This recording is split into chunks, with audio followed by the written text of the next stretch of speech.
মহার্ঘ ভাতা বা ডিএনএস অ্যালাউন্সের দাবি কলকাতা হাইকোর্টের 2 ঘন্টার কর্মবিরতি। আপনাদেরকে আরো একবার জানিয়ে রাখি, ডিএর দাবিতে কলকাতা হাইকোর্টে 2 ঘন্টার কর্মবিরতি। হাইকোর্টের কর্মচারী সংগঠনের তরফ থেকে এই কর্মবিরতির ডাক দেওয়া হয়েছে। ওবিসি সংক্রান্ত মামলার শুনানি নিয়েও তৈরি হয়েছে ধোঁয়াশা। আপনাদেরকে আরো একবার জানিয়ে রাখি, ডিএনএস অ্যালাউন্স বা মহার্ঘ ভাতার দাবিতে কলকাতা হাইকোর্টের 2 ঘন্টার কর্মবিরতি।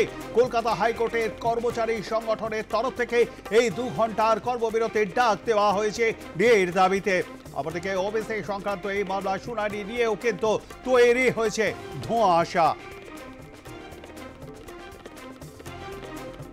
ডিএনএস অ্যালাউন্সের দাবিতে আপনারা জানেন যে ইতিমধ্যেই বিভিন্ন আন্দোলন করছে বিভিন্ন সংগঠনগুলি, এবং সেখানে কলকাতা হাইকোর্টে আজকে 2 ঘন্টার কর্মবিরতির ডাক দেওয়া হয়েছে কলকাতা হাইকোর্টের কর্মচারী সংগঠনের তরফে।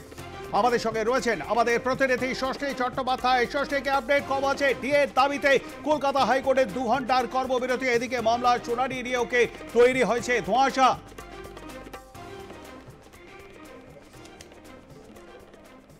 দেখো, রাজ্য সরকারি কর্মচারীদের যে মহার্ঘ ভাতা, সেই ভাতা প্রদানের ক্ষেত্রে 25% এই ভাতা প্রদানের ক্ষেত্রে শীর্ষ আদালত চূড়ান্ত সময়সীমা বেঁধে দিয়েছিল, এবং সেই সময়সীমা পেরিয়ে যাওয়ার পরেও আজও তারা তাদের এই ভাতা পায়নি।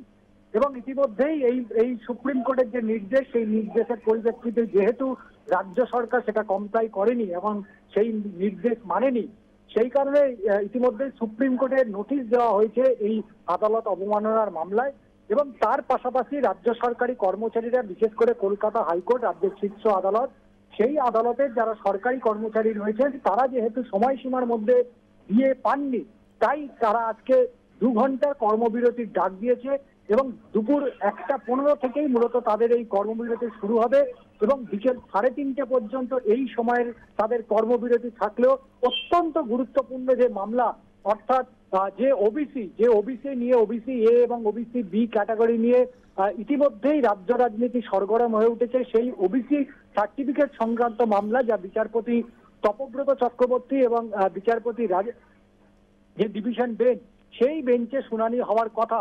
এবং শুধু তাই নয়, সেখানে রাজ্যের পক্ষ থেকেও তারা বক্তব্য তুলে ধরবে। এর আগেও আমরা দেখেছি যে এই মামলার শুনানি পর্বে কলকাতা হাইকোর্টের পর্যবেক্ষণ ছিল, যেহেতু বহু কলেজ বিশ্ববিদ্যালয়ের ছাত্রছাত্রীরা তারা ভর্তি হতে গিয়ে সমস্যায় পড়ছেন, চাকরি পাওয়ার ক্ষেত্রে তারা সমস্যায় পড়ছেন, সেক্ষেত্রে বিচারপতিদের যে পর্যবেক্ষণ ছিল সেখানে বলা হয়েছিল যে যাতে এই শিক্ষাবর্ষে যাতে ছাত্রছাত্রীদের কোনো রকম কোনো সমস্যা না হয়, ইন জেনারেল প্রত্যেকেই যাতে ভর্তি হতে পারে, এবং পরবর্তী সময় মামলা যখন হবে, শেষ হবে, সেখানে আদালতের যে রায় হবে, অর্থাৎ সেই সময় এই ওবিসি যে ক্যাটাগরি, সেই ক্যাটাগরি বিশ্লেষণ করা হবে।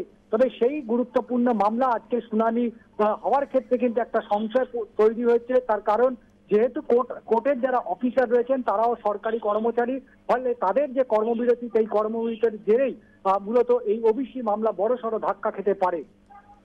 ধন্যবাদ আমাদের সঙ্গে থাকবার জন্য ষষ্ঠী। কথা বলছিলাম আমাদের প্রতিনিধি ষষ্ঠী চট্টোপাধ্যায়ের সঙ্গে, এবং তা থেকে আপনারা বিস্তারিত শুনলেন।